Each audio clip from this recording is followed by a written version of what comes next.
મારા અનુભવોમાંથી કહીશ કે સાહેબે છેલ્લા 17 વર્ષથી શાળામાં ઘણું બધું યોગદાન આપ્યું છે.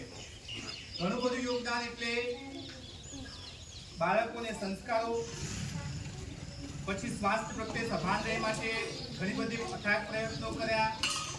પછી જ્યારે અમે પ્રવાસ પર્યટન જતા ભયાવાદની પાછળ, ત્યારે સાહેબ ખૂબ તકેદારી રાખતા કે કોઈ બાળક ક્યાં છે, કેટલા બાળકો હાજર છે, કેટલા બાળકો આયા, કેટલા બાળકો બહાર છે, બધી જ સાહેબ તકેદારી રાખતા. બીજું કે શાળાની અંદર પટ્ટો, બિલ્લો, બધી જ બાબતોની માહિતી સાહેબ પોતે રાખતા. છેલ્લે એમના જીવનનો જે શ્રેષ્ઠ શિક્ષણનો જે શું કહેવાય, જે નિચોડ સ્વરૂપ પેડાગોજી પાઠ પણ એમને આપ્યો. ગયા વર્ષે સુપરહિટ પાઠ આપ્યો એમને. એ વખતે બેન બધા હતા, તો એમને જે નિદર્શન કર્યું, જે વર્ણન કર્યું આ જ્ઞાનકુંજ ઉપર, ખરેખર આજે પણ બધું આખું આગળ દેખાય છે. એટલે એ એમના જીવનનું શ્રેષ્ઠ પ્રદર્શન રહ્યું. પછી